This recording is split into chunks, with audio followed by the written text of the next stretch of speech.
J-Wave Across the Sky をお聞きの皆さん、こんにちは。ピアニストの角野隼人です。東京建物 Music of the Spheres、 宇宙には人に聞こえない音楽がある。このコーナーはニューヨークを拠点に活動する僕角野隼人が音楽を通した様々な出会いを語るひとときをお送りしています。今回は先週に引き続きアーティスト真鍋大斗さんをお迎えしています。よろしくお願いします。先週もご登場いただいて、先週ですね行われた K アリーナでのリサイタルを演出を手掛けてくれたわけですが、そんな K アリーナの演出のお話なんかを、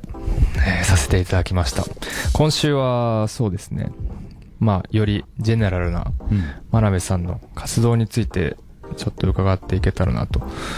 思うんですが、その前に真鍋さんのプロフィールを少し紹介させてください。東京を拠点に活動するアーティスト、インタラクションデザイナー、プログラマー、DJ。2006年、ライゾマティクス設立。身近な現象や素材を異なる目線で捉え直し、組み合わせることで作品を制作。これまでに坂本龍一、ビョーク、スクエアプッシャー、パフュームとのコラボレーションや、リオデジャネイロオリンピック、閉会式のフラッグハンドオーバーセレモニーの技術演出など、デザイン、アート、エンターテインメントの領域で活躍されています。はい、ありがとうございます。本当に幅広い活動をされて、年も食ってるんで、いろいろやっております。真鍋さんはご両親も音楽と関係がそうなんですよね。父親はベーシスト、ジャズのベーシスト、スタジオミュージシャンとかをやっていて、で母親はピアニストというキーボーディストなんですかね。もともとエレクトーンとかやってて、多分日本一になったのかな、ちょっと正確に覚えてないんですけど、でもそういう結構プレイヤーとしてやってた時期があって、でも多分それ10代の時で、でその後ヤマハに勤めて、なんかそういうシンセの開発っていうよりもどっちかっていうと多分打ち込みだったり、その音楽的な作業の方だと思うんですけど、ソフトウェアのプログラミング言語を書くとかっていうよりは、そういうコンテンツよりの開発をやっていて、なんで今でも一緒に仕事することもありますし、実はリサイタルのミリレーターのカウントを作る手伝いをしてもらったりとか、あとその4声にちょっと分ける作業を手伝ってもらったりとかっていうので、やっぱり僕は耳コピとか譜面読んだりするの苦手なので、母親はそれがすごく早いので、なんで特にロジック使いで、ミリレーターの扱いがすごい早いので、かなり今回も手伝ってもらったって感じですね。いいですね。なんか家族ぐるみでコラボレーションがある。やりましたね。いやでも本当両親ともに角野の大ファンなんですよ。で僕の父親は特にやっぱ同業者というかミュージシャンに対して結構辛辣というか厳しめの評価のコメントが多いんですけど、もう角野くんと、一緒にやるって話したら、それはすごいことだみたいな100年に一度の一代だぞ、そんな分かってるのかみたいな感じでなんかかなり熱弁されて、本当ですか。なんで音楽自体にはすごく縁があるんですけど、僕自体は大学は数学を、でもね角野君はハイブリッドなんでね両方やってるっていう面白いですよね感じですけど、僕はどっちかっていうともうエンジニアリングと数学の方に、ゴリゴリ行ってしまいましたけど、でもそのゴリゴリが音楽にまたそうなんですよね。やっぱり、音楽と関わる仕事をしたいっていうのはずっと思ってたので、なんで映像の仕事も多いんですけど、やっぱり音楽をどうやって映像に変換するかとか、そのパフォーマーとか、そういう演者さんをどうやったらよく見せられるかみたいなことでやってる仕事が多いですかね。なんか僕とか例えばピアノ、グランドピアノなんて100年以上前からほとんど変わってないわけで、なんかそれをどう弾くかっていう表現の部分も基本的には変わんないわけですけど、その真鍋さんみたいな分野の場合はもう日々ツールが更新されていくから、なんかそこに対する大変さとかあるんじゃないかなって気がするんですけど、いややっぱすぐ古くなるし、最初は自分しかできなかったようなことが、まあみんなができるようになって、最初はなんか結構特権的に作ってたものも、まあすぐにみんなができるような、でもそれは自体はいいことだと思うんですけど、やっぱでもみんなができるようになったら、まあ次のこと探さなきゃいけないので、そうですね。っていうののまあ繰り返しで、ずっとやってましたけど、でまあなんかそれがちょっとずついろんな技術でやることも変わってすぐまあ古くなるのもまあいいことだなと思いながらやってますけど、やっぱ AI が出てきてからなんかいろんなことが多分大きく変わってきてるなっていう気はしますね。いやそうですよね。多分ね、リハの間にもちょっと隣に座ってて見てもらってたと思いますけどまあプログラムもね、もう本当にAI に指示出してる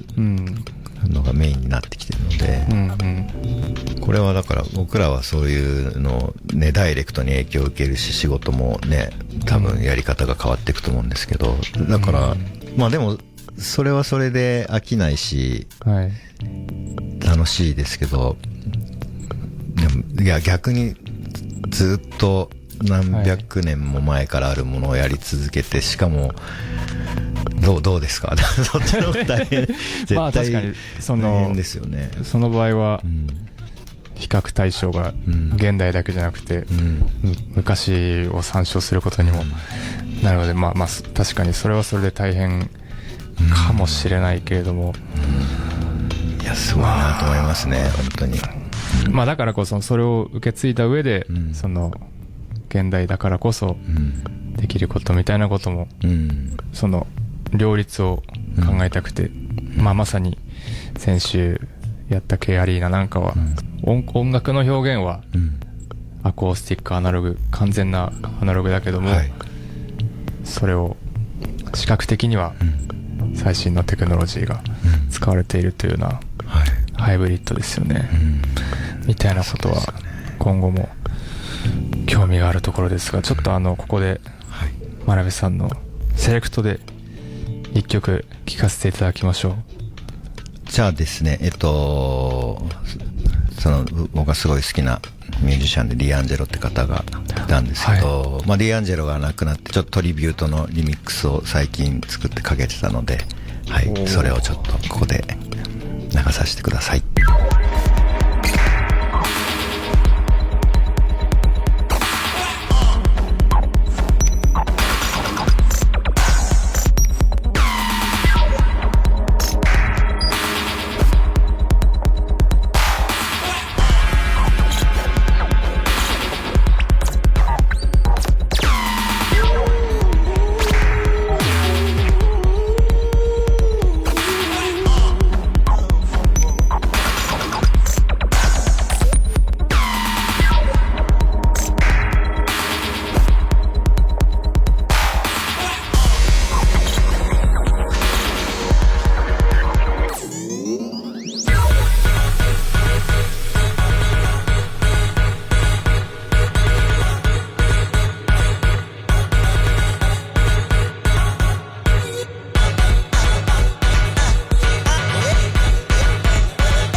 さん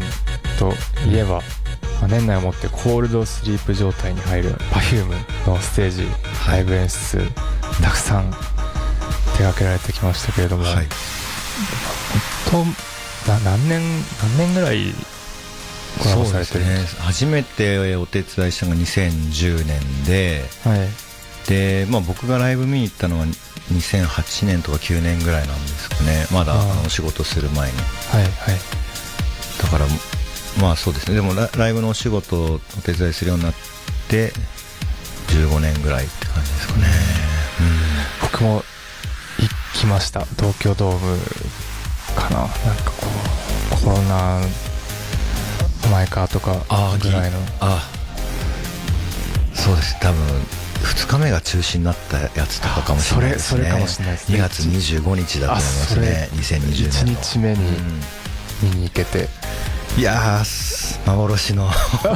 いや本当にね、本当にこんなことあるんだなと思いましたね。2日目ね、もうなんかリハとかも終わってスタンバイしてたら急遽中止になって、本当急遽中止に。そのタイミングでした。そうだね。でもそうなんですね。あそこに来られてたんですね。でもね、いやなんかね、見てますよ。無限未来。無限未来ね。はい、僕も一回 YouTube で素晴らしいカバーさせて、この Perfume はもう中学生ぐらいの頃から大好きだったんで。そうですか。いやもうなんかそれこそ映像もいろいろ見てたと思いますし、Perfume さんとの仕事でどんなことが印象に残ってますか、真鍋さん的に？やっぱり僕もダンス好きだし、自分でも振りコピーとかしたりするんですけど、やっぱダンスの精度が本当にすごいですよね。で、ダンスが上手い方って多分も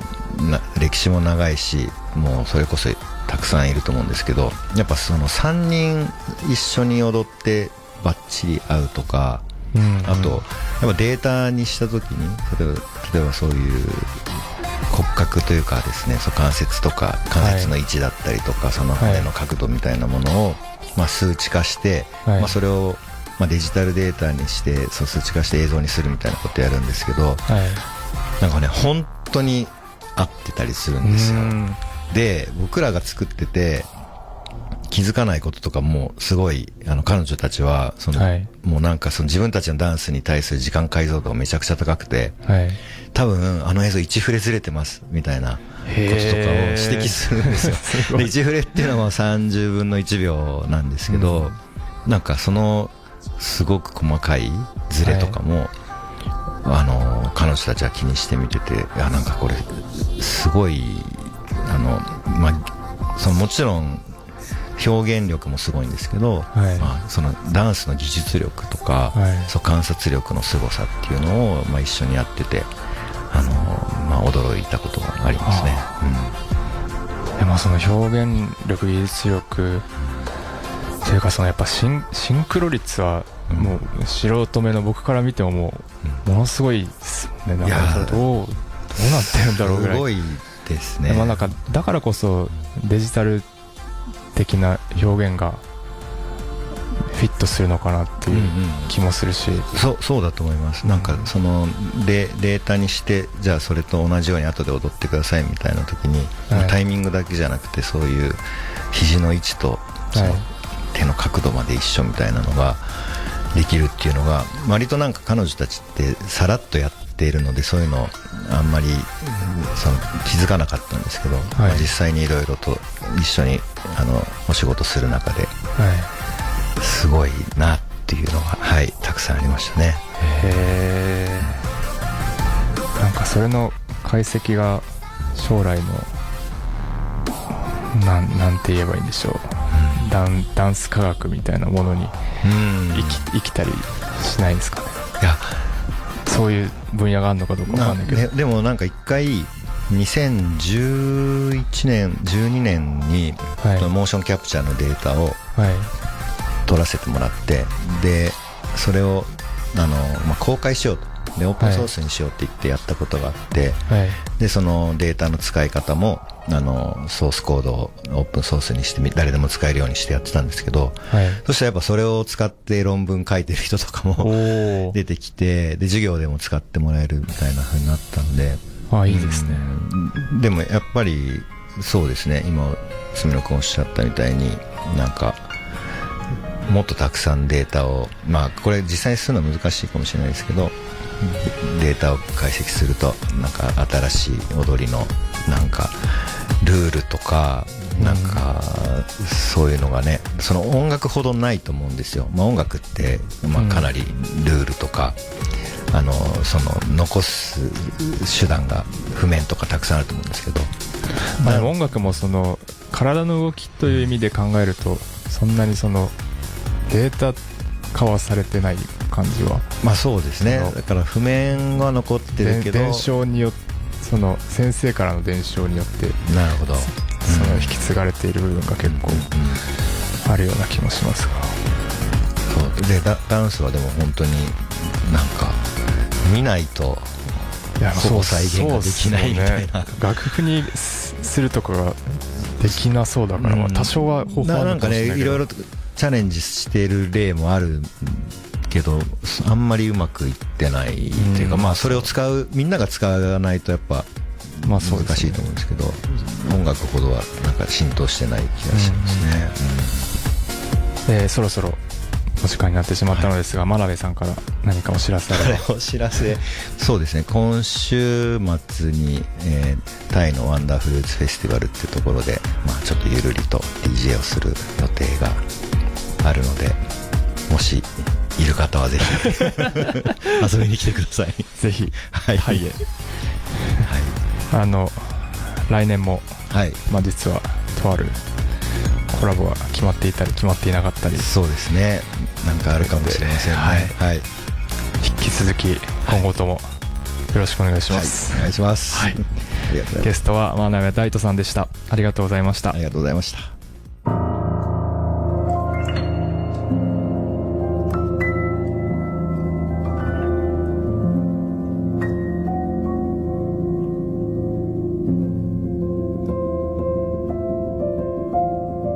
最後にお知らせです。来年1月21日にニューアルバムショパンオービットをリリースします。そして全国ツアー2026ショパンオービット2月1日からスタートとなります。詳しくはオフィシャルサイトをチェックいただけたらと思います。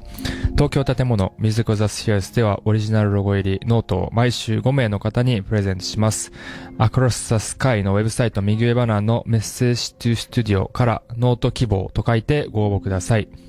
それでは引き続き小川沙羅さんナビゲートの J-Wave Across the Sky でお楽しみください。来週もこの時間にお会いしましょう。ここまでは住野隼人でした。